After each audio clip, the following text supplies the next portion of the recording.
holding hand. Okay. Yeah. I think arrested.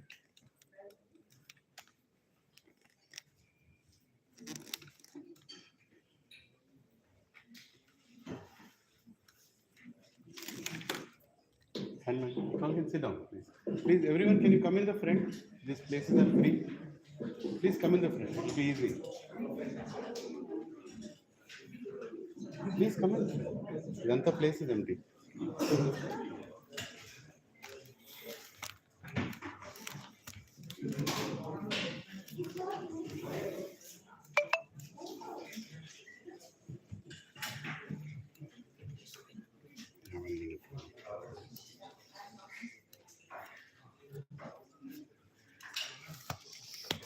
Start the view.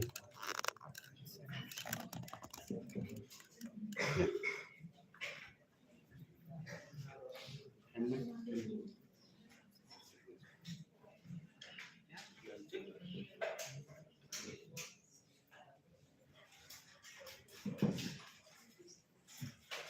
good afternoon, everyone. So my humble request again is please come in the front so that we close our conversation. Yeah. So I'm sure you all have read the introduction of His Grace Gauranga Darshan Prabhuji. Instead of getting into the details of the introduction, he's a very highly educated person, even on a material platform. And then he has decided to dedicate his life towards bringing the ancient scriptures in a very understandable language to everyone. But 2-3 things that I really want to tell you is, sometimes it's difficult to explain how fortunate we are that he is here, because when he travels around the world, people travel countries to come and hear him. So that is how rare it is to find him. Actually, even I was not scheduled to come here today. My father passed away 4 days back. I was going through that. But I still did not want to stop this session because getting him is so difficult. Said, I've already blocked this time, so let him come here. So it's a good thing for me also to sit down and hear. So Prabhuji has written more than 40 books, right? And the beauty of those books is bringing the whole scriptural language, into very easily understandable and applicable ways. And he has spoken in TED forums, he has spoken in many big corporate companies.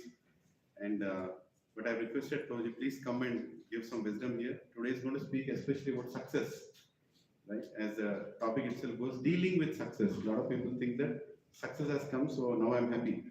Right? You are happy, but you can be happier and long-lasting when you know how to deal with success. So without any more delay, let us welcome His Grace Gauranga Darshan Prabhuji with a great applause.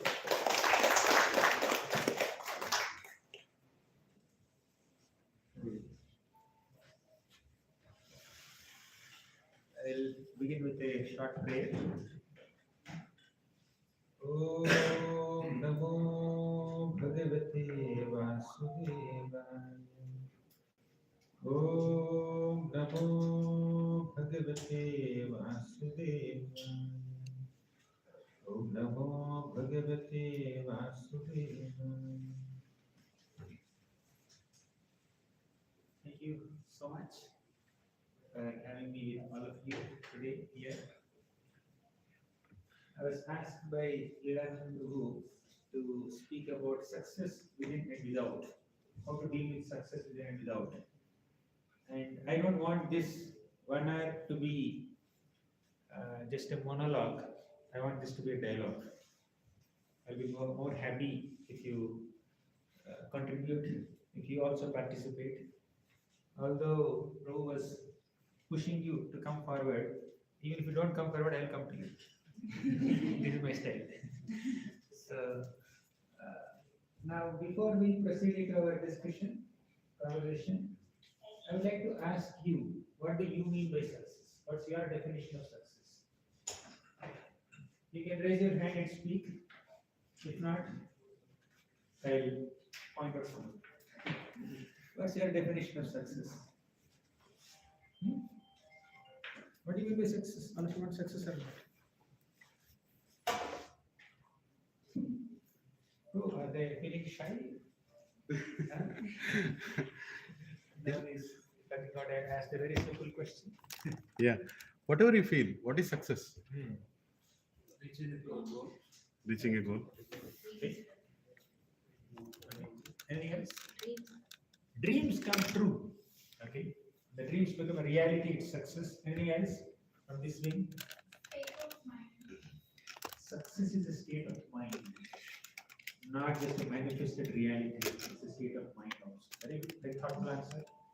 So let's see a very basic, non-spicy, vanilla flavor dictionary meaning of success.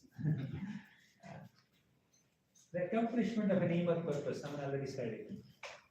Success is basically the accomplishment of an aim or purpose. It's a dictionary. YouTube growing. At what rate is an Instagram growing? So this is another definition of success for all life coaches and social media influencers. Then, what is the means to attain this success? Firstly, we need to have zeal, some diligence, some intelligence, some common sense, some strategy, and of course, some money and manpower, experience. All these are required. My guru used to say, it's violence to give guidance without experience. Means uh, sometimes we want to guide others. Many times, if you talk to the young students, what would you like to become? Some 10, 20 years back, the students used to say, I'll become a doctor, I'll become an engineer. But now people are saying, I'll become a life coach. Life with a child, they want to become life coaches. It's violence to give guidance without experience. I remember this statement when I hear that. They want to become life coaches, they want to become influencers. They're influenced by the influencers and they want to become influencers. So, under whose influence are they doing it? They are influenced by their own desire to become visible. They want to expand their visibility, expand their followers. Whatever it may be, whatever may be your goal, I'm not encroaching upon your right to set a goal for yourself. But whatever may be your goal, whatever may be your means, if you have determination, through those means you will attain these goals. And that is considered success. Right? And according to Bhagavad Gita, one pointed focus on goal will give us success. Can we talk about a shloka from Bhagavad Gita? Yes. Krishna says, Vyavasayatmika buddhir ekeha purnandana bahushakhayanantasya buddhayo avyavasayana. Vyavasayatmika buddhi means one who has one pointed attention on the goal. You know what is Vyavasaya? How many are you from Andhra? You are living in Andhra, but origin. Vyavasaya is farming. Right? Did you ever observe, if you are coming from farming background, how many of you were into farming background? Your fathers are farmers. Anyone here? Oh, it's a significant crowd. So recently in Karnataka, I went to an engineering college. I asked how many of you are from farming background. They, at least 80% of them raised their hands. Wonderful college. So their parents are doing agriculture and somehow acquiring some money and making their children study in engineering colleges. So Krishna uses the word Vyavasaya. Vyavasaya means farming. So Vyavasayatmaka buddhi means just as a farmer has to be very, very attentive and focused in growing a crop. He has to sow seeds at the right time. He has to pluck out weeds and protect the plants. He has to supply water. He has to supply fertilizers. He has to raise mud banks to keep the water retained within the field. He has to protect the field and the grains from all these cows and birds that are flying. So many things farmer has to do. If the farmer doesn't do all that, throughout the year, he won't be able to eat food, right? Similarly, for you to attain success in any goal, in any endeavor, you need one-pointed focus. Vyavasayatmaka buddhi. Just as a farmer focuses on agriculture. But Bahushakhayanantasya. Bahushakha means your mind is going in 10 different directions. Your project manager has given you something to work on, but instead of focusing on that project, you are allowing your mind to go in 10 different directions. Where is the point? Where is the possibility of getting success? Bahushakhahi antascha buddhayo avyavasayana. Those who are not focused on one goal, they are distracted by everything. If you are not determined for something, you will be distracted by everything. Right? How many times have you seen people looking at their smartphone screens aimlessly for hours together doing nothing? Even they are lost. Not in something useful. They're constantly swiping reels, reel after reel, because no reel is giving them satisfaction. Earlier, people used to hear 1 hour YouTube lectures. Later, it became YouTube short videos, 4 5 minute videos, 10 minute videos. Now, 1 minute reel. Now, people are not even managing to watch even 1 minute reel. They need half minute only. Instagram is not pushing any reel which is beyond half minute. And in that half minute also within 3 4 seconds, their attention span changes and they want to go to the next. What goes in? You are seeing hundreds and thousands of visuals. Your mind is traveling in 10 different directions, 100 different directions. Where is the possibility of focusing on one thing at a time? So if you are not determined for one thing, you will be distracted by everything. So distraction is the enemy for determination. So now, let me tell you, we are tested twice. So far, what did we discuss? We discussed the definition of success. And the definition of success is we have some means to attain some goal. With these means, if we attain the goal, we are successful. So we saw the possible goals, we saw the possible means, and we said determination is required to attain the goal. So you have attained the goal, means you have become successful. You are successful in whatever you are doing. But that's the real test. After you become successful in what you are doing, you are tested for something. We are tested twice in life. We are tested thousands of times. But I'm saying we are tested in two situations. One, when we fail. Second, when we become successful. We are tested in success. We are tested in failure. What is the test in failure? What are we tested for when we encounter failures? Can anyone see?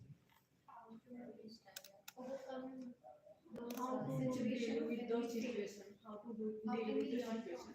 Your resilience is tested. Correct. Anything else? We stand on a failure situation. How the situation is dealt.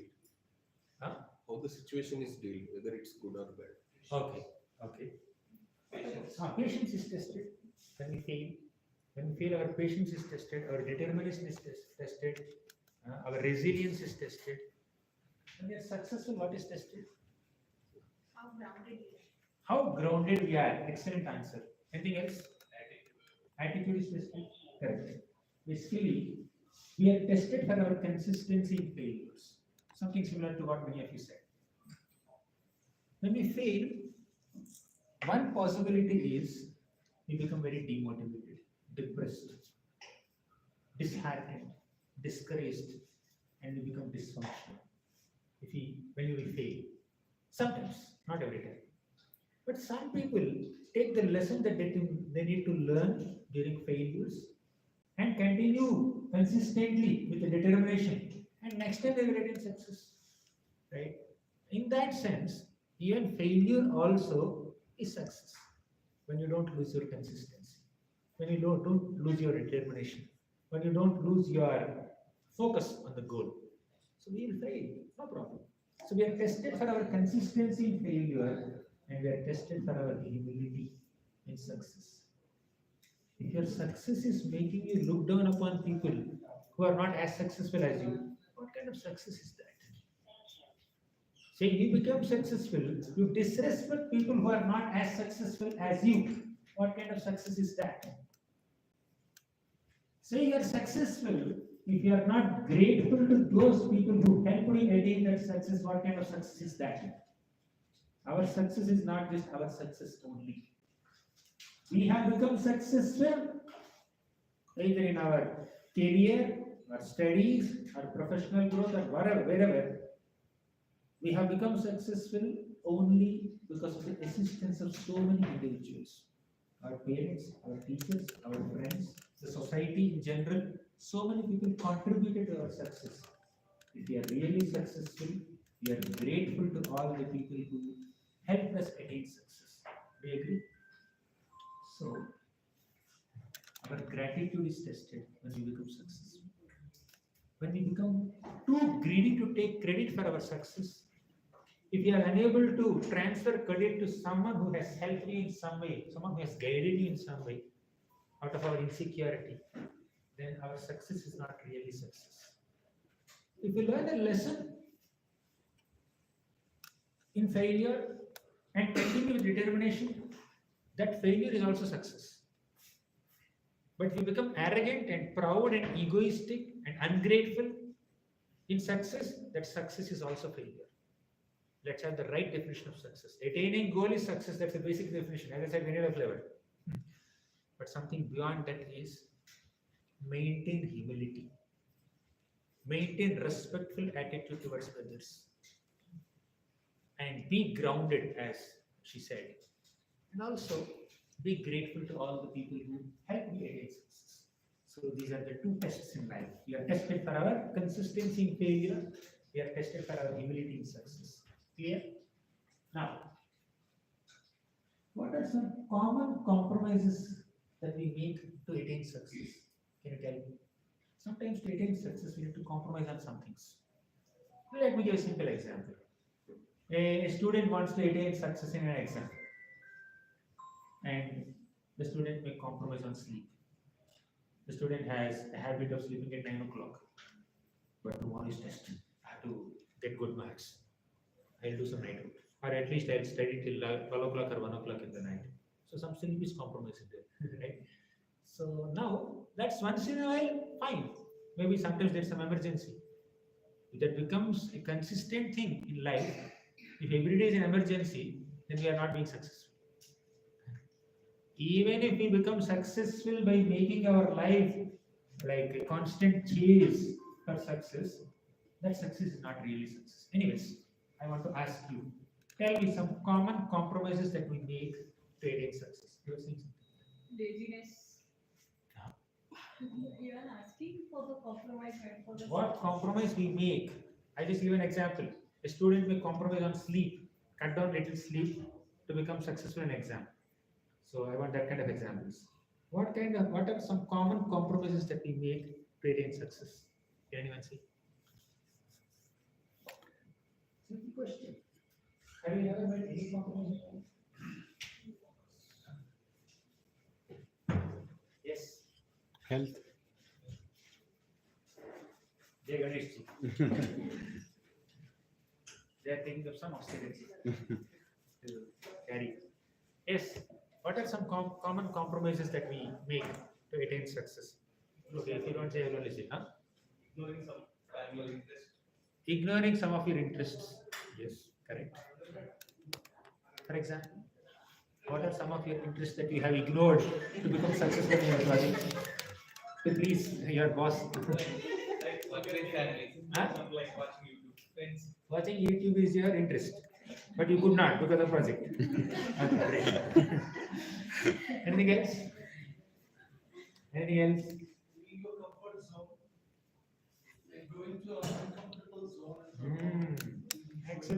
Voluntarily accepting some discomfort and inconvenience. Great. Coming to office in Hyderabad traffic on a rainy day is a great attempt to come out of comfort zone. Correct? I'll work from home today. Not to office. Right? Okay, anything else? And for us sadhus, I'll skip Mangalarti today. Anyways, next. Any other compromise? Family. Family. You may not spend sufficient time with the family, children, spouse. Huh? Anything else? Any other compromise? Health. Another is peace. Sometimes we take so much of anxiety. And as he said, some little joys and interests in life we compromise.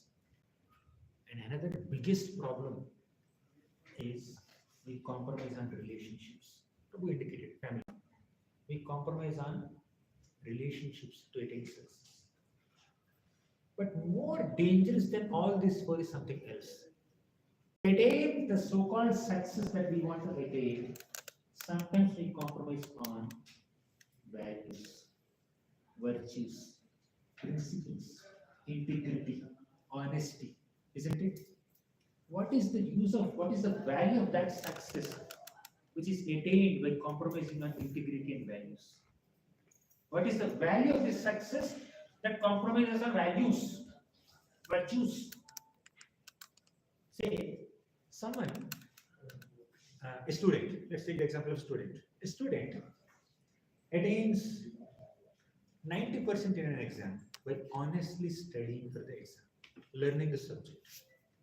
Another student copies in the exam and gets 99%. Which is better, 99 or 90? No? 90. But esteemed college will give seat to people who score 99, not 90. I would say even 70 is better than 99. If that 70 is attained with integrity and honesty, and 99 is attained with cheating. Right? So this is tested at a later point. Say somehow he got on his mark sheet a higher mark, a bigger rank, a greater rank. Not bigger rank, smaller rank. rank. Rank should be smaller the number, you the greater you are. So say you attain success in getting a very good score, but when they call you for interview, they'll ask you some questions. Because you have not learned the subject, you have attained this course by cheating, your understanding of the subject is tested. It's tested by the people, by the interviewers. Then your lack of understanding will be exposed. So don't be excited with the short-term success. We need to focus on long-term success. Long-term success is always dependent on how much are we sticking to our values and virtues and principles. Short-term success you can always get. I am not getting so many followers on YouTube or Instagram. Let me buy bot followers and fake followers. I have heard there are some systems of making fake followers. Nobody's following, but figure is seen. Oh, he has 1 million followers. Figure is seen. Or he doesn't know subject, but somehow big rank is seen. So some of the compromises that we make in attaining success are these. So that kind of success is not desirable. Now tell me, what are some undesirable outcomes of success? We saw some compromises that we make on success. Let's revise. What are some common compromises we make to attain success?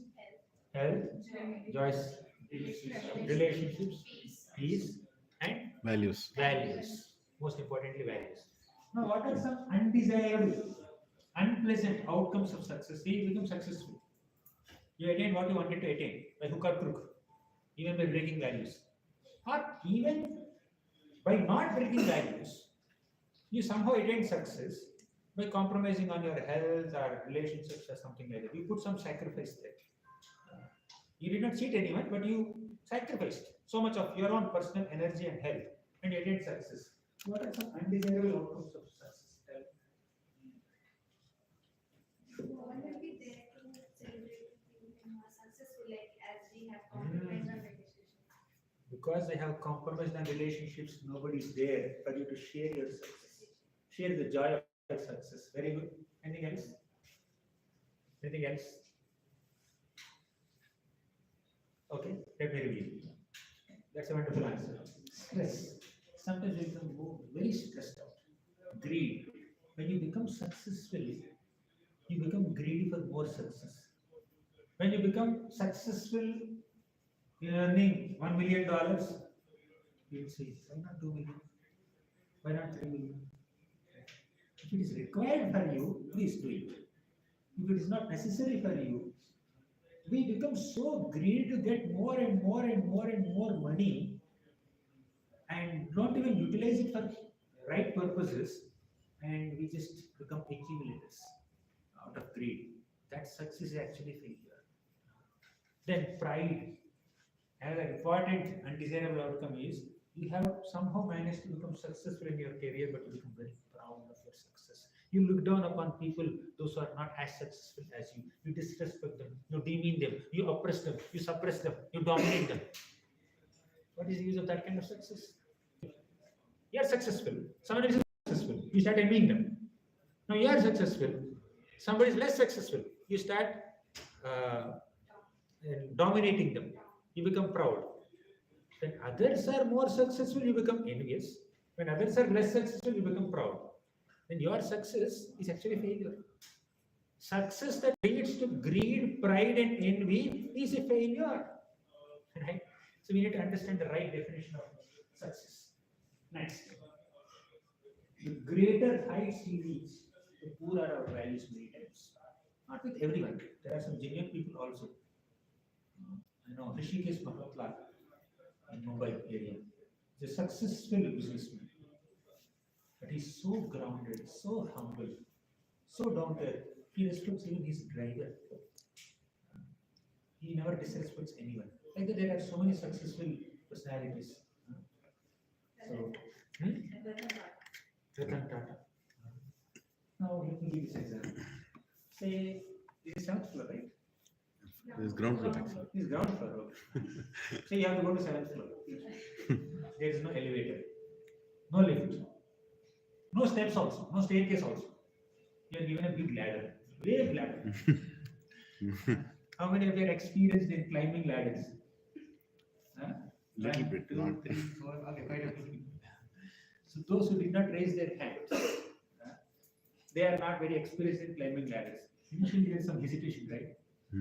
I have some experience, but first year it's illegal. I can't climb 7 floors on ladder. I become little scared. So you manage to initially you just climb 2, 3 steps, 4 steps.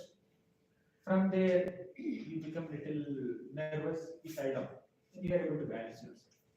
That's it. But somehow you manage to go to 10 steps. You felt, yeah, I think I can also do it. That's great, amazing. I can also do it. So you manage to go to 10 steps. You become a little confident. You went to 20th step. You become even more confident. At the 25th step, your confidence became overconfidence. At the 30th step, your overconfidence became pride. At the 35th step, your pride became inattentiveness. At the 40th step, that inattentiveness reached its peaks and you fell from the peak. This time, you could not balance yourself. From 40th step, you fell down, right? You broke your hand or leg. So sometimes, when we reach greater and greater heights in our lives, whether it is profession or career or money making or social media followers or whatever it is, when you are reaching greater and greater heights, we will become inattentive there. We will become very proud and arrogant there. Then we'll fall down. That kind of success is not successful. He is supposed to be more careful when he is reaching greater heights. Even if he is little careless in the second step or third step, he can balance himself. But if he manages to reach 10th step or 20th step or 50th step, there he has to be more careful, right? Because falling down from there causes greater damage. Say in your company, in the managerial hierarchy, you raised from a ground level worker to some clerical position, managerial position, general manager and senior manager, this and that. So it means as you are growing up, so many people are dependent on you. So many people are reporting to you. Your words and your actions impact many people under you. Thus, your success is not only your success is the team's success. Your failure is not only your failure is team's failure also. Your compromise of values will not only spoil your life, your compromise of values will spoil the spirits of so many people around you. Means the greater heights you reach, the greater is the responsibility to hold on to values, hold on to virtues, hold on to principles.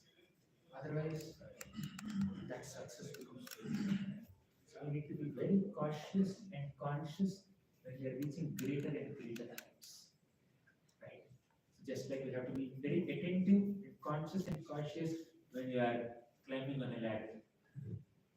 You may become excited. Wow, I have reached 50th step successfully. There, you can't keep because you are not grounded, right? You become little inattentive. From there, you fall adultery. So we need to be very cautious. So confidence unlocks success, but overconfidence locks it. Arrogance locks it.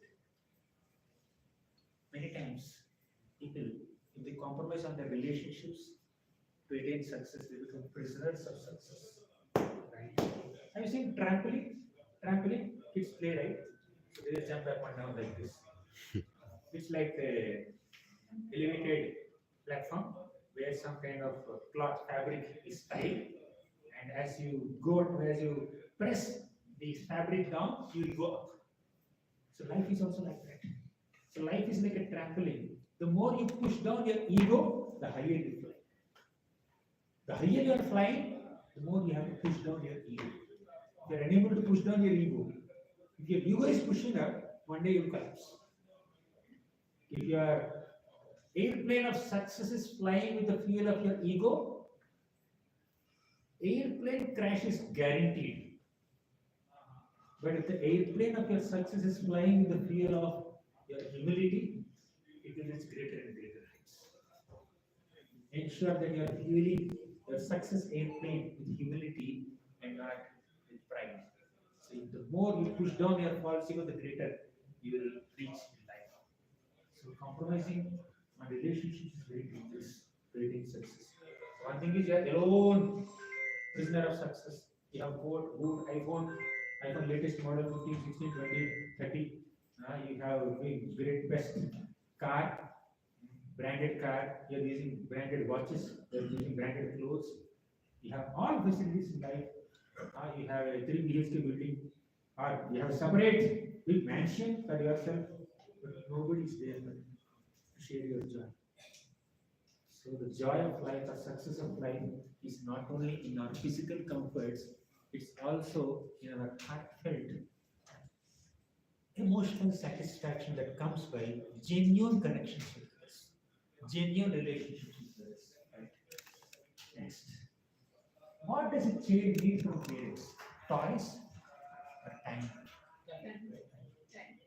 Sometimes a child may be struggling. Small child may be struggling to solve an addition problem. So for the teacher used to be 1 plus 1. The child will say 1 plus 1, 2. Then the teacher increases the temperature of the mathematics problem. Make it 3 plus 5. And the child will say 3 plus 5. Okay, I have 5 fingers here. 8. The child counts. Now the teacher increases the intensity of the problem. 8 plus 7. She will have 8 fingers here. Where do they get 7 more fingers? The child is confused. Now the parent has to come and say, you have some fingers on your toes, on your legs, right? Count it. Ah, that's great. Child gets an idea. Now, this is a silly thing, child should figure out. The parent may expect like that. But if the mother comes and assists the child in counting the fingers, child not only learns the math, child also feels that emotional fulfillment, a sense of getting support from an elder. Thus, that kind of emotional bonding between parents and children will help the children grow with so much of emotional nourishment. Many times, as grown up individuals, as teens, or someone who is in early 20s youth, people have a lot of emotional issues. People have a lot of emotional dissatisfaction, lack of friendship, lack of connection, sense of loneliness. How many youth have you seen? They are feeling very lonely. They're very lonely. Their parents are successful in providing whatever gadgets the kids want, whatever facilities, whatever branded clothes the kids want, but the kid is not satisfied with all of that because the kid feels lonely, alone, because parents are not given time. And this child did not have the bandwidth or maturity to cultivate friendships with their other friends. They become addicted to drugs. they become addicted to smoking and drinking, even at a very young age. In Mumbai area, even early teens, somewhere 13, 14, 15, somewhere 8, 9, 10 standard, they are going to school with cigars in their school bag. Once the teachers found out, very expensive cigars. They were surprised, my God, you're such a tender child, you're having this in at home. Drugs, they early teens, 11th, 12th standard. If you go to the West, my God, you can't discriminate. I went to few places in the Western countries. One child, 19-year-old boy, he was born and brought up in a devotee family, Vaishnav family. He has great exposure to Vaishnav culture, spiritual culture. But once he went there, he was totally bewildered. My God, the kind of emotional turmoil that he's undergoing, seeing the overindulgence of his classmates in sense enjoyment, because they are also equally emotionally um, lacking many things. So they are trying to get that emotional fulfillment by parties, by drugs, by squandering money for unmentionable sources of enjoyment, right? So when the parents don't give sufficient time to the children while they are on their pursuit to their success, the kids will grow um, with with uh, without sufficient emotional nourishment.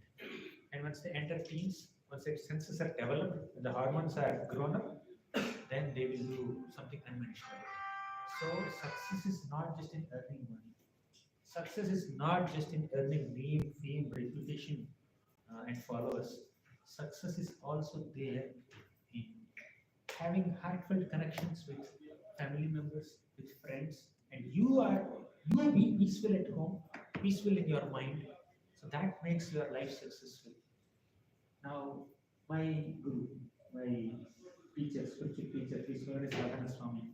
He says, you can find out how rich you are by counting all the things that you have that money cannot buy. You can buy so many gadgets, so many cars, facilities, homes with money.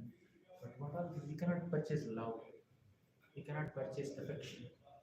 Affection is not a product available on Amazon, Flipkart, Rohan. You can't order 10 packets of affection. Please, I need it desperately. 20 packets of love. They want some love. Flipkart is available. Which website is selling it at a cheaper price? Love at a cheaper price. Right? Not possible. So you need to count those things that you have that money cannot buy. Then you are rich. You may be beggar, pauper on the street, but you are very rich. If you have things that money cannot buy, that is satisfaction. When I was in fourth standard, I learned an important lesson from my mother. My mother studied only sixth standard. Sixth standard. But I have learned so many life lessons from her, more than my professors in Indian Institute of Science. I'm not disrespecting your professors. Of course, they have taught me so many things. But I have learned more life lessons because they taught me technology. They taught me signal processing, image processing, speech processing, audio processing, video processing, but not life processing, but not emotion processing that I learned from my mother. Let me tell you one important thing. One small incident that happened. I was in fourth standard, hardly 10 years old. It was Sunday, no school. I was playing. Whole day I was playing. I became so dirty. Very dirty. By the end of the day, so much of that on my body, and then some of my friends quit the game and they took it back and then came out wearing fresh clothes. But I was still playing. So my mother came out of my home. In those days, apartments were not there. By the way, in a street there are small homes. You come out of the street and you can see the playground and then free space there. So my mother came out. It was like maybe at least 30 years back, 25 years back.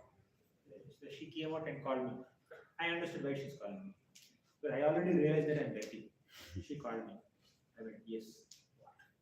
She called me 2, 3 times. After 3, 4 times, I went. I asked, what do you want? while disturbing my games. Then she said, you should immediately take a bath. I said, I don't have time. I have to play now. She said, no, you have to take a bath now. I said, no, why? I'm in an interesting game. She said, are you not ashamed? She tried to somehow bring in some comparison. Nowadays, kids become uh, very annoyed when the parents compare them with other kids. Of course, sometimes parents make mistake by unnecessarily comparing their kids with other kids. But comparison also has some positive aspects and negative aspects. If you are comparing yourself with someone else, is inspiring you and helping you grow, that is positive comparison. If you are comparing yourself with someone else, is leading to some inferiority complex or superiority complex in you, that's a negative comparison. So my mother said, look at your friends. They look very fresh. They wear fresh clothes. They are not sweating and perspiring like you. They look very clean. They are very presentable. Their hair is nicely combed. I don't have hair now, but in those days I had hair. Right? It was not combed, it was like always like a beggar. So they look very fresh. So why don't you just take a bath? Then I said, yes, this time I had to surrender. Yes, I realized that I'm very shabby. I'm not at all presentable. But I have an idea. Without taking bath, I can look fresh. You know how? Give me powder. I put powder on my face. Becoming a monk, I am not putting powder on the face, but I said I put powder. In those days, I was using Pond's powder. Pink color. White color. Dabba is pink, but inside it's white. Powder is white. I said I put powder on my face, then I look fresh. She became even more furious. She said, if you put powder on your face, you look fresh from a distance, but when people come close to you, you stink. Nonsense. Don't try to focus on your external appeal. Focus on inner substance. Don't focus on the external appeal. I need to look happy. I need to look successful. I need to look fresh. But are you fresh with it? Are you actually happy with it? So for photos, for selfies, people smile. But once the selfie is over, they're not very happy, isn't it? So, what my mother taught me, consciously or unconsciously, is that we should try to be happy within. We should. The real success is when you're actually being happy and satisfied within, not externally appearing as if you are happy. You are stressed out inside, but externally you look very, very confident, eager.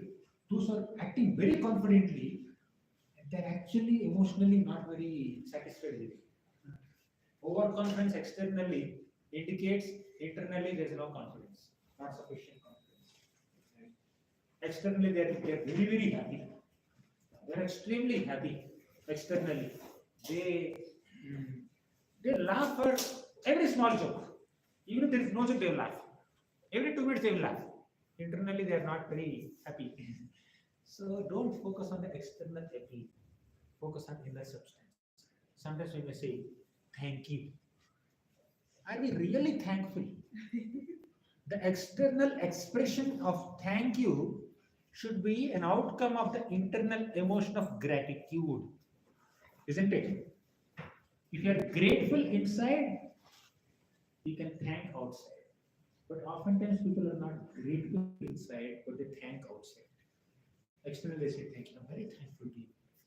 But in at heart, formality, thank you बोल दिया तो ना खुश हो जाएगा. मैं अपना काम कर सकता हूँ. Right? और thank you बोलेगा तो next time अपना काम करेगा. Right? So when I thank him now, he'll become impressed, and later he will do some favor to me. So people, even expression of thanks also is motivated thanks.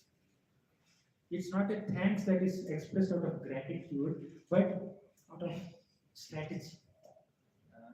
It's like a strategy or diplomacy or some kind of formality. So don't focus so much on the external appeal. Now, I don't say that you look externally shabby. I'm saying focus on the inner substance. Be really happy with it. That's a real success. How much time do we have to into this topic? We have time. We have time. So the secret of a tree's firm standing is roots, right?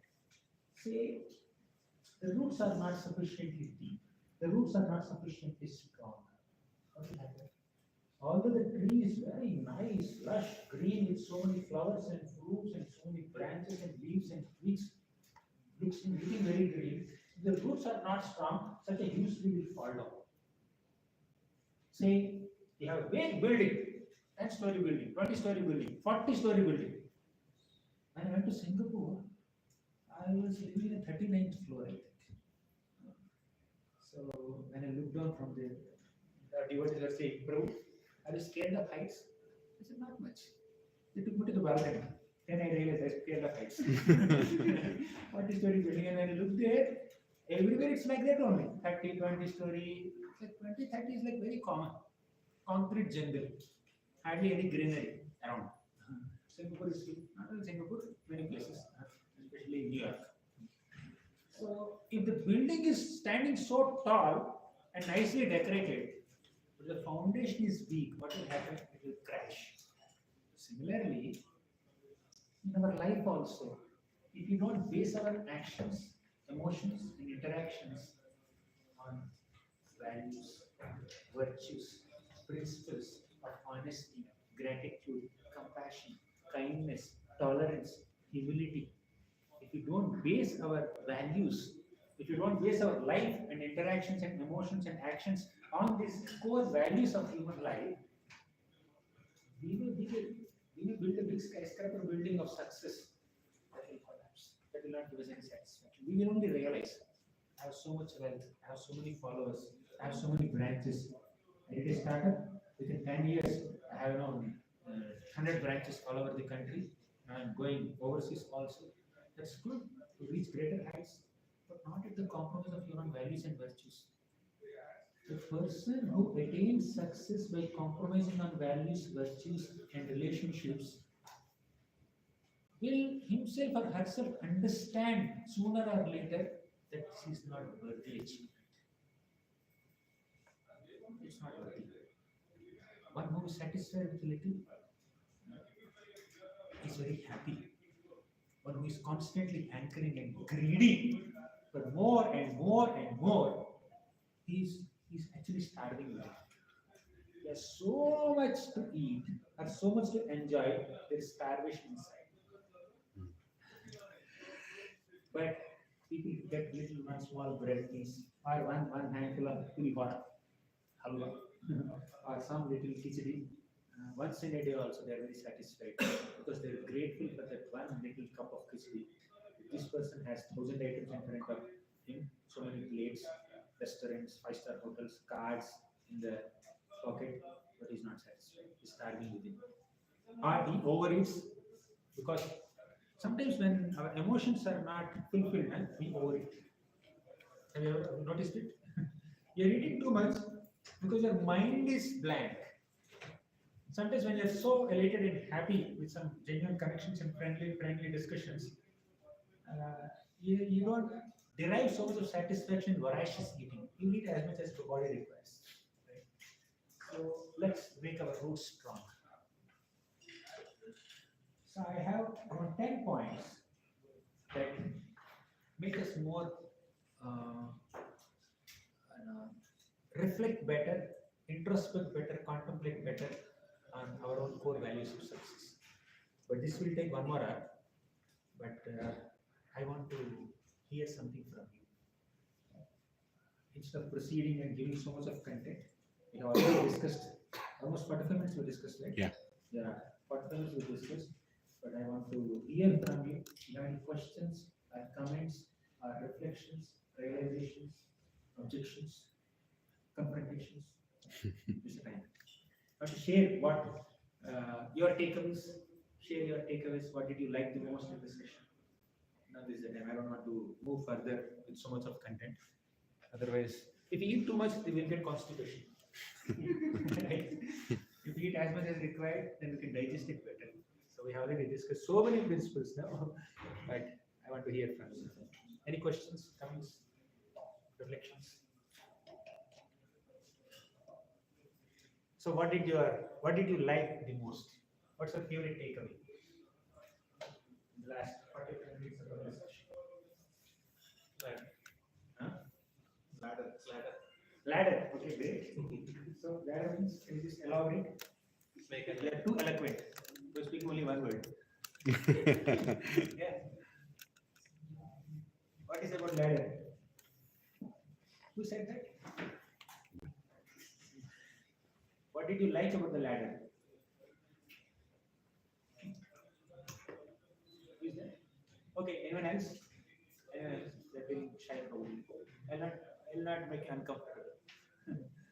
Yes. Anyone else? Your favorite takeaway?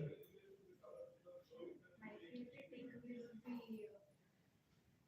he said that undesirable outcomes are there of success. So it's kind of the same thing. Sometimes we just might not focus on what we have sacrificed or something, but the points you have raised and the things you have mentioned, it was like really good and we really learn so many things. Anybody else?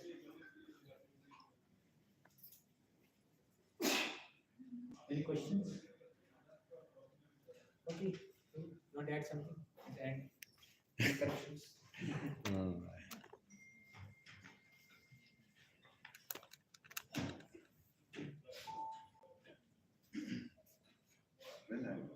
I'm sure you all have much more to share. So how many want to be successful now after hearing all this? Huh? It's a nature to be successful. I have not seen anybody who woke up in the day and said, today I want to be unsuccessful. So far I have not. And it's not a nature to be unsuccessful, there's no doubt.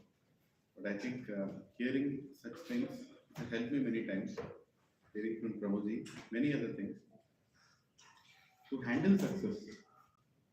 And my takeaway was what all we give up in order to achieve that success. That was my takeaway. You know, health, relationships, what else? Joy, happiness, peace, values, right? I mean, that doesn't cross at all. That was my takeaway. Come on, anybody, anything else? Integrity. Huh? Integrity. Integrity, yes. Swati, what was your takeaway? Be grounded while growing. You should never leave your roots. Should never leave your roots. Amazing. Otherwise, you will fall. The ladder, tree, all these images will also reflect as and when we grow. Yeah. Handle this. Audience. Audience. No? Yeah, handle as it. Yeah. What else? I heard once from Jack Ma. How many of you know Jack Ma? Alibaba.com. Bigger than Amazon Yes. in terms of turnover. He told, I wasted my life. Just imagine somebody who is a multi-billion-dollar company owner. Billion is a very small number for him. He is telling, I wasted my life. I did not spend the time that I had to spend with my family, with my friends, and most importantly, with my own self. I was manufacturing a website in which people can order anything under the sun from China, but I wasted my life. So the whole world considers him successful, but he is considering himself a failure. You have any other examples like that? Anybody can think of?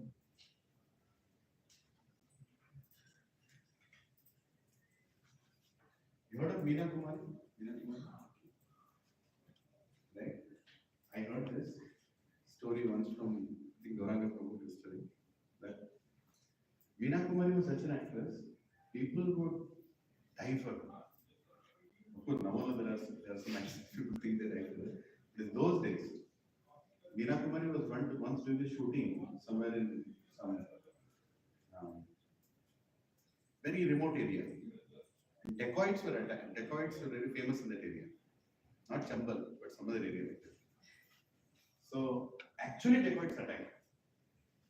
When the shooting is going on, in between everything, dacoits attack. And the hero ran away, who's supposed to be the hero. In reality, he's the first one to run away. Because dacoits means there is no social media at that time. You're dead, right? The dacoits came, and Meena Kumari was shivering. Literally dacoits coming, like guns and swords, and they can do anything. In that area, they can do anything. There is no FIR. Done. So the main person, the dacoit comes out, gets down from his horse or whatever he came on, removes his sword, right, and walks towards Meena Kumari. This is a real incident. It's not made up. She's shivering, whether she'll be, I don't know, raped or killed or murdered, or director and producer are vanished. They are running around. People are completely perplexed. He goes all the way to the heroine, keeps the sword in her hands and says, "Autograph on my hand." Right? Autograph on my hand. And she can't do that either, right? I mean, just imagine, how will you autograph? Taking your time? Can't do that. It's not natural. But that was a following Meena Kumari. I'm not, just to tell you what kind of actress. And she died at death with nobody around her. She died at death drinking alcohol. She died at death after, I don't know, 3 husbands. I'm not speaking bad about her. She is a great actress. I have a lot of respect. But is there a success in life? Right? It's not a success. I mean, for me at least. I don't know, director, drinking alone in a house, and a dead body found out after a few days. Many people have died. Zinatama died. I don't know who's not died. Parveen Babi. Not Zinat. Not Zinto. Parveen Babi. Died. Sorry. Zinatama is still alive. She's alive. Yeah, the heartthrob of 80s, Rajesh Khanna. He died without anybody around. I mean, I'm taking some examples of celebrities whom we think as, oh, if I become like that, oh, if I'm like this, right? The founder of Oracle, Larry Ellison, he doesn't know where to find happiness. So he goes and acquires companies. PeopleSoft will acquire, JD Edwards will acquire, this company will acquire, that company will acquire. He's acquiring. No happiness inside. Once he told, my greatest nightmare is that I will become number 3. Because number 1 is Bill Gates, number 2 is Oracle. I want to New Year become number 3. That is the biggest nightmare. And when I was hearing Prabhuji, I was thinking on those. I don't know what to talk. What else do you think of? Okay, each one word. What did you feel about this seminar? Each one word. I think one word you can form. Okay? Not that I will say too much. Thank you. Sorry, sir, I couldn't come So on. I was in a very important word. Please, we're just finishing it. So each one word from what you learned. Start from here. One word. We have to be purity when we have to achieve our success. You have to be pure when you achieve your success. Great. We have to overcome our fear, like because success and fear won't go together. So because of fear, sometimes success brings greediness and we try to suppress and all that. So that's why. Great.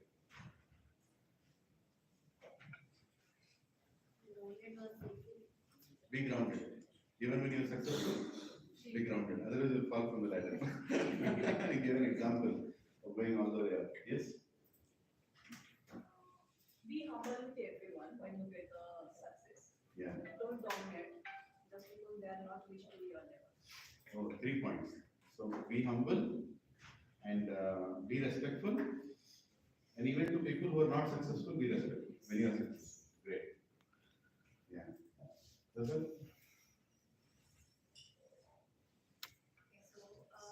For me, success would be being with the family and the person and achieving the success within them and and I find it like very happy so that I can celebrate my success with them. Nice. We should not compromise our ethics to get the success. Amazing. Very nice. Good recap. We're doing a recap of all that. Right? No, that's what I'm learning pretty fast. You're taking a summary, right? Very nice, very nice. Yes, We should be grounded. should be grounded. So even if you fall, you won't break too much. Yes, sir. Strong roots. Strong roots. Amazing. You saw that slide. Strong roots. So can you elaborate on that? Moralities. Huh? Moralities and values. Moral values which not compromise. Can you elaborate on the strong roots? What you felt on the strong? The example which was given by Guruji. Whenever you have a strong roots, you are growing, you never fall down Yeah, because of the strong roots. amazing. Yes. Give me. Failure and success, both the tests. We have shown both the tests. Wow. So failure also is a test. Failure is a test of what? There is a test to be, determine that, this is a learning. Yeah. And navigate this harder and keep on moving. And, the lessons that we learn from failure is going to lead you to success. We determine that. Thank you. Yeah, yes, sir. So it's better to fail in originality rather than to succeed without any ethics and morality. So that 70 versus 99 marks. Better to get 70 marks by really studying than getting 99 marks with copying. Yes, yourself? Yeah, you. What is it? I don't have one sentence. To be honest, in this exact week, had the same discussion with one of my teammates and with my friends and with my parents. They all have said their perspectives and all. As Guruji mentioned, most of all the perspective, what all they said. I think the most common thing is setting our mind to it. Today, if I think, okay, I am successful, have a good internship, I'm graduating from a good college, have a master's in software engineering. Okay, this is success to me. If I think, oh no, I got only internship in India, I should have gone to some states or something. That would be bad. Setting our mind is everything, I think. And whatever we do, even if we fail the test of failure, we should be grateful to it. The least thing that would happen in life is dying. But if that thing did not happen, so we should be grateful to it. That's it. Whatever we have, I think every person, every human basic needs are food, clothes, and the shelter. We have all three. That's the first thing we should be grateful. Every day we wake up in the morning, and everyone after they wake up, they should say what they are grateful for. Like that's the most thing that keeps me motivated to go on every day. Wow. So yeah. Oh, very nice, actually. Very good. Can I say something? You're a great speaker. Something that I discovered today. Thank you. Right? Don't be more greedy about Don't become more greedier and greedier. Yeah. Yes, you already told. Did you? Stefan, from your side. We should not forget friends. Values, yes. Consistency. even though you're failing, it's a good consistent on that path. Yeah. Other than that. Very nice. Yes.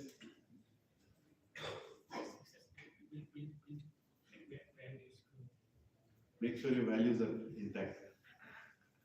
Yes.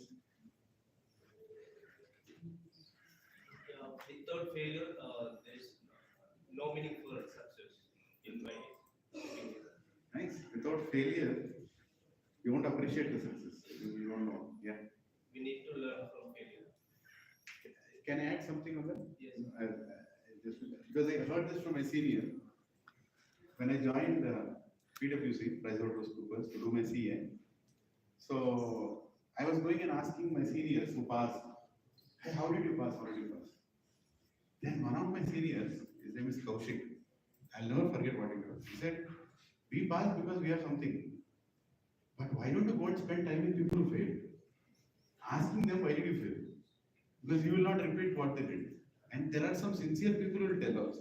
You know, yeah, unnecessarily prioritized on this chapters instead of that chapter.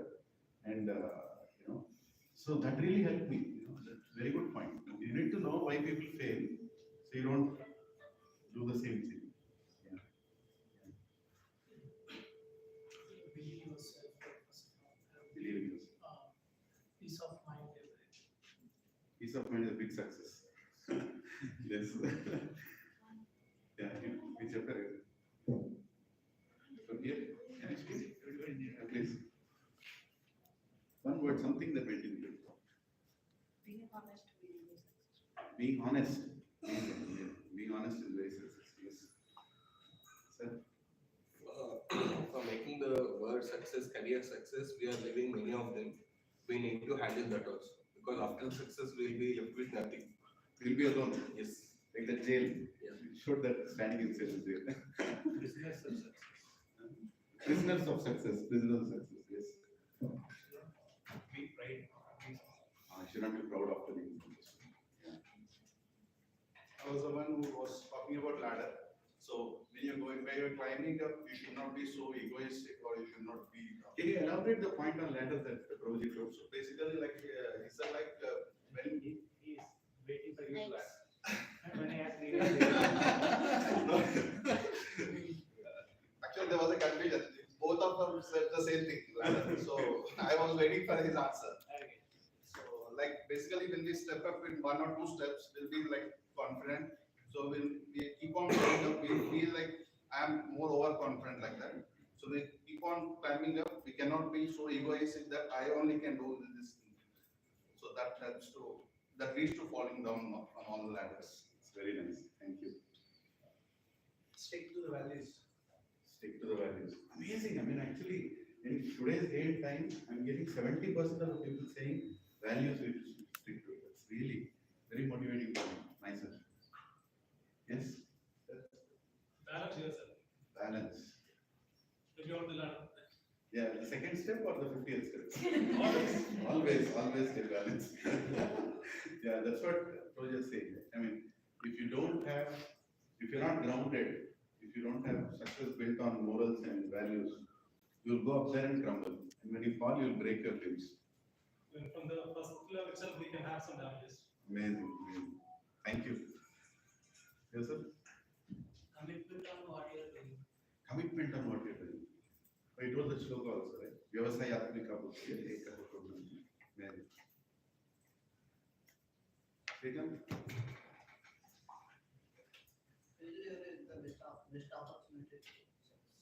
Failure is a good basis to succeed. Nice, thank you. Dharma. Leave the selfishness. Huh? Leave the selfishness. Leave the selfishness. Yes, very good. Accept the all situations in the same way. Accept all situations. Take it in a positive way. Take it in a positive way. Yes. Commitments. Huh? Commitments. Commitment. Okay. That's it.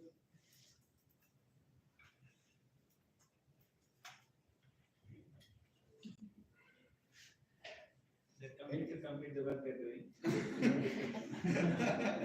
No, one word, one thing that's stuck in your mind. That ladder point. The ladder part. I think the ladder is And really so roots. And Roots so- of success. It's way. Roots of success. Yes, yes. So I'm actually very happy that today all of you have heard something. And like Rogi told at the end, he shut off the computer saying, too much content creates constipation.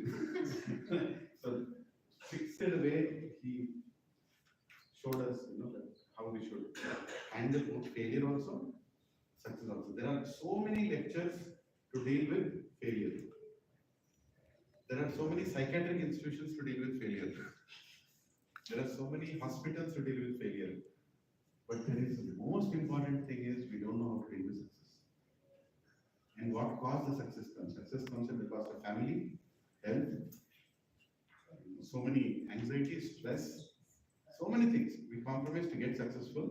And what are the negative outcomes of success? You all remember? Envy. Envy, Right. pride, what else? Greed. Greed. More and more greed. What are the negative outcomes? People, you don't have good people around you anymore. People all leave you. Loneliness. Wow. So Pawan is a very successful person.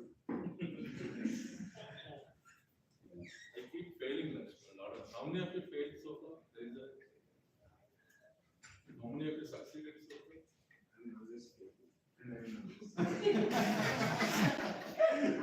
I failed yesterday. I lost a big project after winning a big project. So I didn't know what to do. So I said, I have to do something. I don't know what to do. I'm still deciding this weekend what needs to be done. So either I get $1 million in per month, per week, or I lose $1 million per month, per week. So that's why I'm learning that chair to be at when I get something, I'm afraid how do I deliver. When I lose something, I lost I'm not feeling happy. So that's what is going on. Probably I should attend this class. I will see the recording that's there. So life is tough when you achieve. You think it's success because success, but it's not success. It's still a burden on you. When we have to take a decision on our own, we are depending only on our intelligence, experience, knowledge, perspective, intuition, hunch. But when we borrow someone else's intelligence, who can give us some logical advice, reasonable, timely advice, then our decision making can be a little more refined and fine-tuned.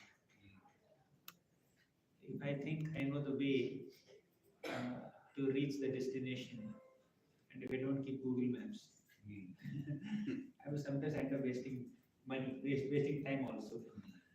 Of course, when we are confident, we can do it. But when there is some ambiguity, some difficulty, we are not sure about what is the way to reach the destination, we just keep the Google Maps and then just take the left and right and in the right way. And Google Map will also calculate the optimal path to reach the destination. Oh, this is where there is so much traffic in this lane, okay, you better go in this lane. So the problem with today's world, every one of you know whatever he said, you know that before, correct? The problem is implementing. Take one thing and implement. What is one thing you'll implement is what you care about because you know you have to be truthful, you have to be sincere, you cannot cheat. All of this you know. Why does Guruji have to teach you? Because you're not implementing in today's world. Google is there in your pocket. If you type what are good things to do, it will list everything. He's teaching you because you're not implementing. We are not implementing. If we implement, what will he do? He will do a research and he will get something else that we don't know. Now we are limiting our Gurujis to repeat these things. Once I asked a question, in the seminar I asked a question, we get so many daily thoughts, right? In the morning we get a daily thought saying, success means this, failure means this, do something good, all these things. Everybody forwards his daily thoughts immediately. You know, we forward in all the groups. But why are we not following ourselves those daily thoughts? Why are we not following? Simple reason is we don't have people around us who are following it. That is one of the reasons. When we have people around us who actually are implementing those thoughts, then we'll also implement. We are hearing, and everybody is agreeing, which means everybody is actually a good person. You all want genuinely the right thing, right? But you're not implementing it, and you need. So the most important thing is good association. Ultimately, it boils down to good sangha. You know, who are you walking with? Who are you with? Like, you know, I am becoming obese. So if you go around me, you'll also become obese. Because I will not have very good habits to share. But if I go around somebody who is maintaining his health properly, or a set of people who are maintaining health properly, then automatically I'll also fall into that. So I would just want to conclude and thank Prabhuji, that, I think I need association of good natured, good valued, and good sincerely spreading without any hesitation. That kind of people around me, so that I can implement it again and again and again. I'm reminded, like Pawan said, reminded again and again. We need to be reminded, same basics, basics. Prabhuji gave an example of his mother teaching him how to be internally clean, not only his external, internally cleansed. We all heard about it, but we have to be reminded again that somewhere. So one of the things, people tell that go spend time with the family. Now it's not like we are not trying to spend time with the family, but something is going on. Can anyone tell me why are we not able to spend time with the family? And have you faced that problem? You've gone home, you want to spend time with your wife or your husband. Prioritizing, Lakshman. Huh? What is important for you, you have to prioritize. So Yeah. sometimes we feel something else is priority, but at the end of the day, we keep leaving those people who are more valuable and throughout our life. So we feel that at today's time or like at this point of a time, for me, coming to job might be priority.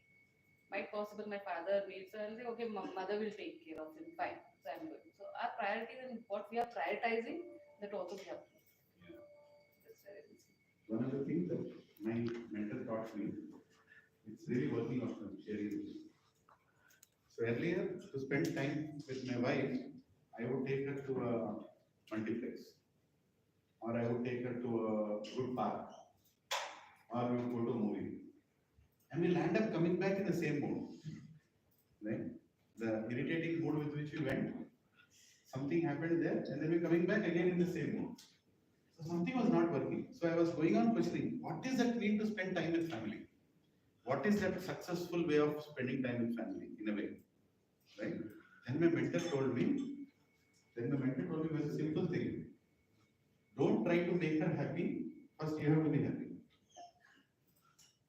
Right? First you have to be happy to make somebody happy. Then I asked him, how to be happy? He said, you should do something that will make her happy.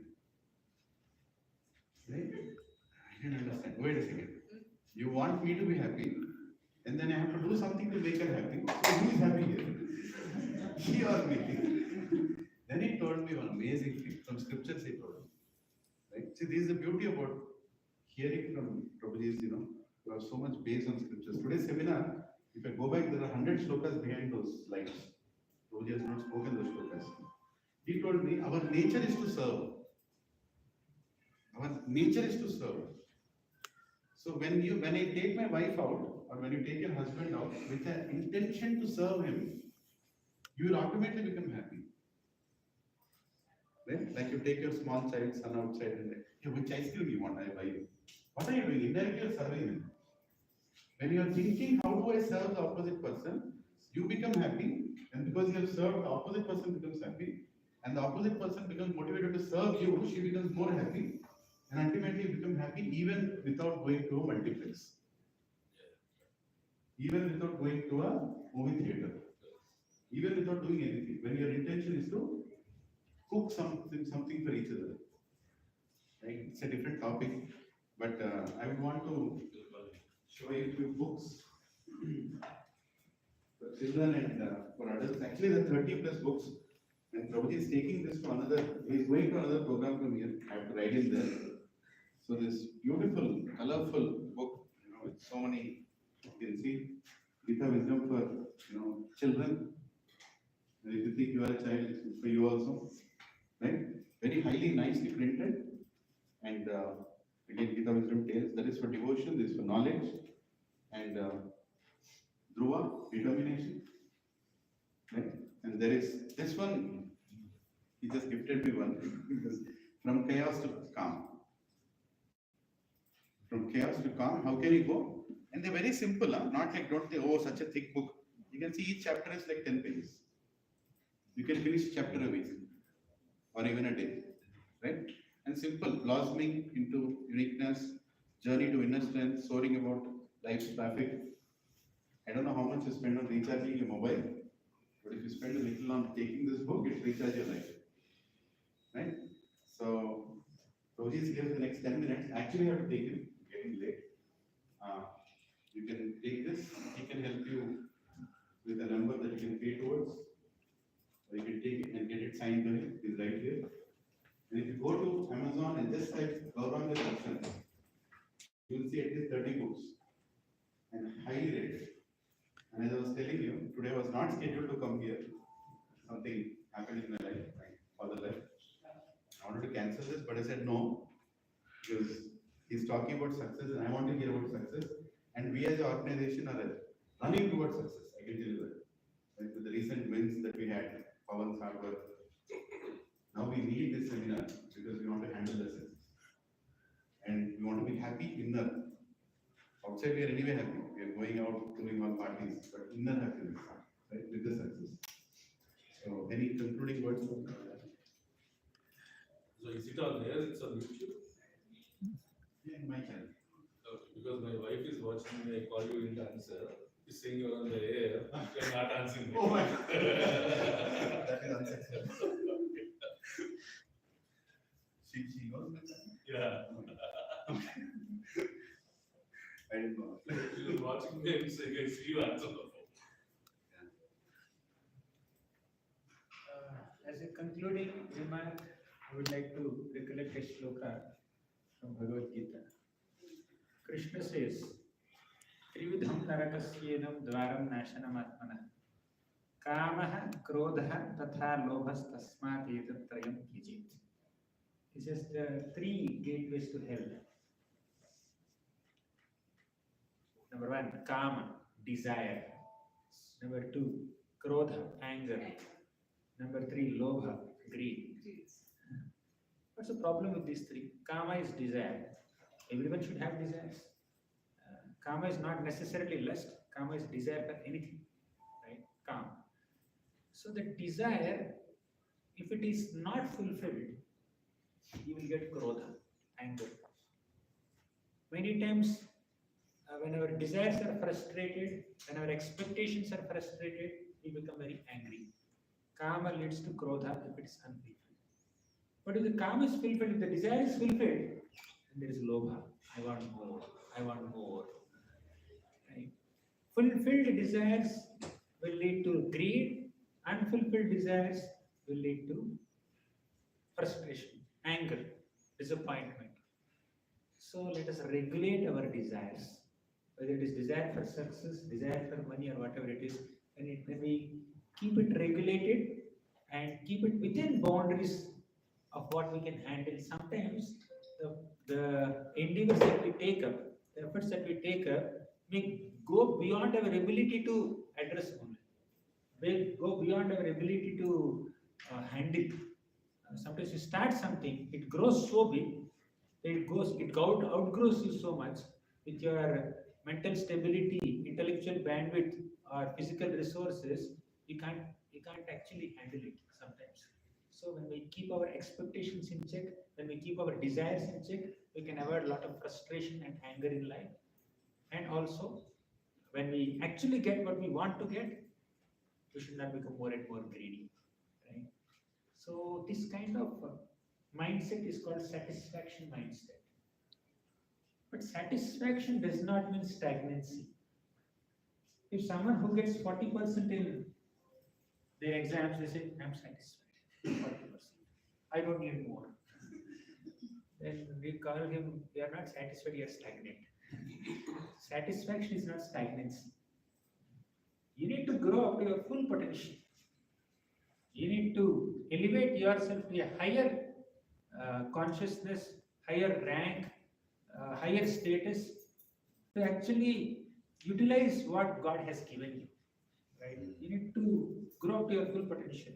But while growing up to your full potential, you need to ensure that I'm internally also growing, not only externally growing. Growth is not defined just based on one parameter of life. Is money the only measure for your growth? Is fame the only measure for your growth? What about your health? What about your peace of mind? What about your relationships? So even in traditional circles also there is panchakoshas, Annamaya kosha, Jnanamay Kosha, Vijnanamay Kosha, Anandamay Kosha, like that, Manomay Kosha. So Annamay Kosha means your body is nourished. Health is important, but only physical health is not sufficient. Inner peace, mental peace is also required. Right? Emotions must be nourished. Intelligence should have some satisfaction in applying things, in applying that analytical abilities in solving some problems. Intellectual satisfaction is required. Social status is required. So money is required. So we need to do justice to multiple things in life.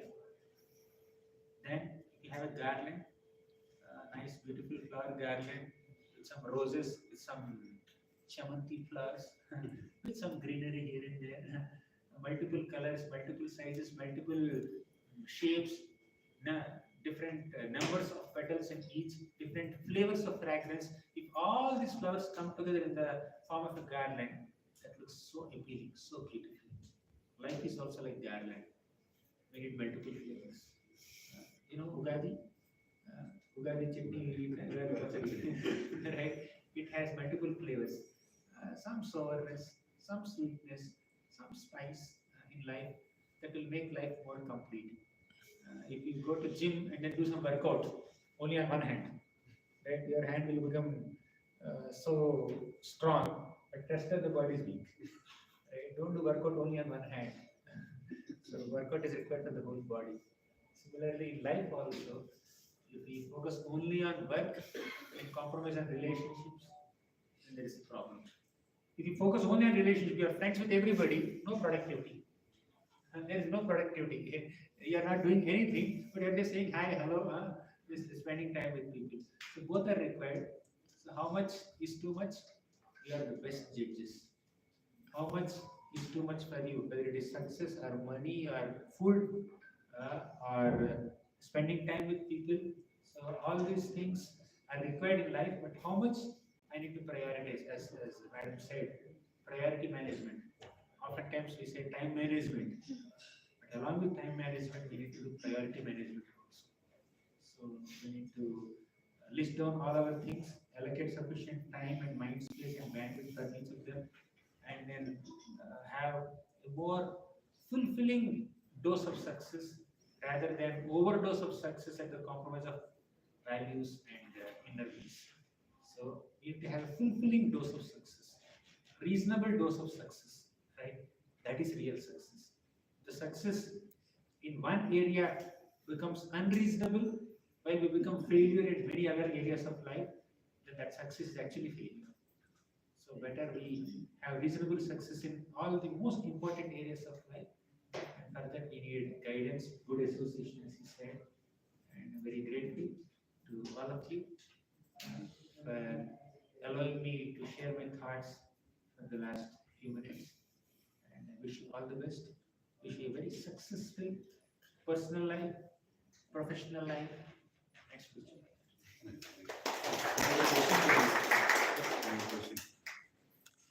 What is your aim of life? What is success for you and failure? I wanted to know that. I will give an answer now, which may seem scriptural, but it is personal. Because in my sadhana, I try to embrace the scriptural principles and own those principles, own those aspirations. The aim of life, aim of my life is loving God, satisfying God. Why? You may say, what is this? What is logic behind setting this kind of aim, satisfying God, loving God? Actually, whether we know it or not, acknowledge it or not, realize it today or tomorrow or after 10 days or 10 years or a century or the next life, we are all children of God. All of us are children of God, whether we are men or women or Hyderabadis or, or Bengaluris or Indians or Americans or human beings or non-human species, we are all children of God, right? So the aim of life is in realizing our eternal connection with God. When you realize that connection with God, when you start loving God, you will not stop at loving God only. One who loves God loves God, loves those who love God, loves those who Don't are love. trying to love God, loves those whom God loves, and loves those who don't love God also, because God loves them. Even if we don't love God loves us. Krishna says in the Bhagavad Gita, I stay in the hearts of all living beings as super soul, Paramatma. Right? So, love of God means loving God, loving those who love God, loving those who are trying to love God. Loving those who love God means very great realized acharyas, great Vaishnavas like Ramanujacharya and many other Annamacharya, Ramadas. There are so many wonderful Vaishnavas here, devotees. So they are great lovers of God. Those who are trying to love God means people like us. We are following some sadhana. We are following some little spiritual practices to attain that stage. So, sadhakas, practitioners. And fourth is those whom God loves. God loves every single living being. Even if the child is mischievous, parents love the child. Similarly, even if a person is atheistic, or even if a person is not loving God, still God loves him, because ultimately everybody is a child of God. So this kind of mindset will ensure that we don't hate anyone. So if we see everybody's eternal, natural connection with God, we don't hate that person, right? There is no hatred, there is no envy, there is no sense of superiority complex or inferiority complex, because God blesses everybody with things that they deserve. So when I try to develop love God, I don't hate anyone, because everyone and everything is connected to God. I don't exploit anyone, I don't cheat anyone, I don't hate anyone, I don't misuse natural resources, because this nature is ultimately a manifestation of God's energy. How can I mistreat that nature? How can I exploit that nature? So when I deal with people, or deal with situations, or deal with the things in this world, I see connection between them and God, and I deal with them appropriately. Right? Even if the situation, sometimes some situations are very pleasant, some situations are very unpleasant. If I believe in God, I understand that this is arranged by the Lord for my purification. So this is the aim of life, to ultimately love God, and we are in the process. What is yours? My aim and Yeah, your aim, uh, and what is success for you and what is failure for you. yeah. Success for me is when I live in accordance with the principles taught by the scriptures, taught by the Lord. Failure for me is when I fail to apply, because scriptures are words of God. I'm saying God, God, God 10 times. The reason is, if we keep God outside our discussion and then speak only about all these values or morals, etc., keeping God aside, they will not have that foundation, because ultimately everything originates from Him, right? So my success is when I successfully, when I sincerely apply the teachings of the divine in my life. Failure is to fail. So you also failed recently or not? Hmm? You failed recently Hundreds or of you times I don't? failed. Every single day I fail. Every single day I fail. Hmm. But every single day I try to again apply. Right? I hope it makes sense. Thank you. Any concluding words? No, I think this is all a lot of positiveness here. So after Swamiji talks, there's nothing much I could talk. You understood what Swamiji wanted. Please implement something that you're learning, guys.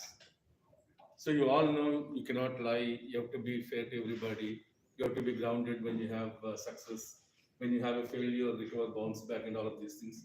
But implement one thing, and definitely he'll be happy, because you all know what he's teaching you. It is a skill of implementation that you're lacking. So I think because of you, sadhus, we are living.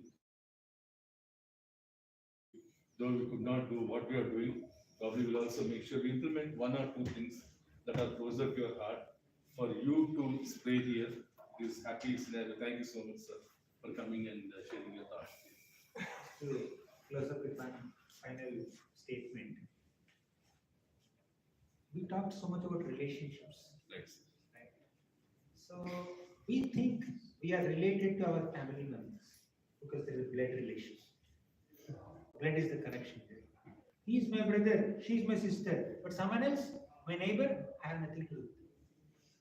Because even if they fail in something, even if they encounter some distress, it doesn't make any difference to me because I don't have a blood relation. They are not my relatives. I don't have a relationship with them. But when we understand God is the supreme father of all living beings, naturally all of us are related to each other. Although I'm meeting all of you, practically all of you except him and him, I'm meeting all of you for the first time.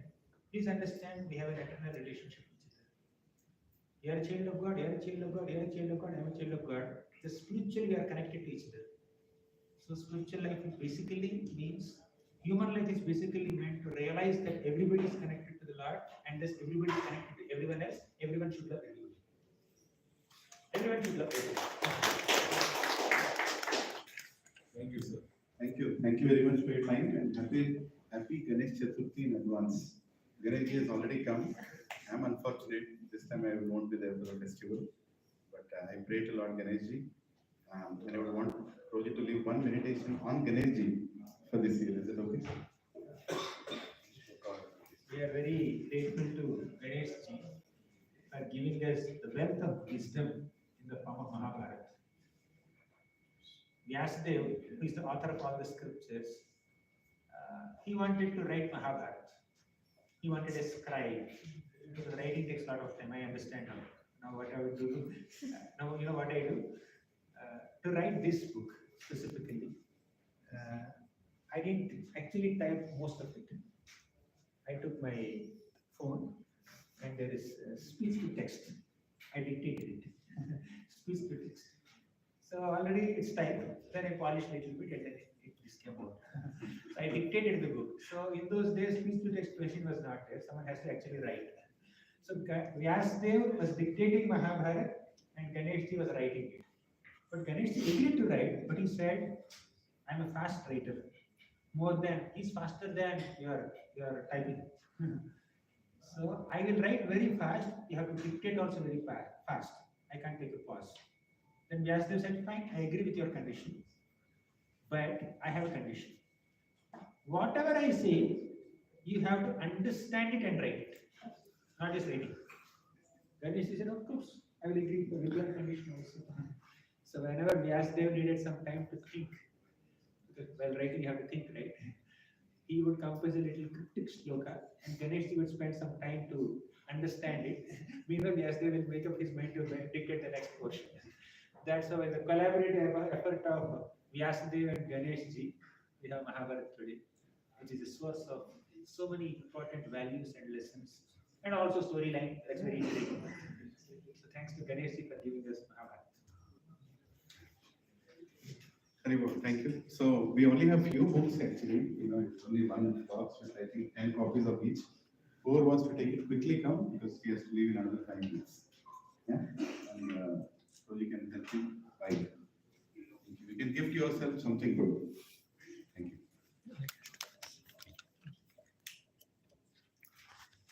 Yeah. Good to go.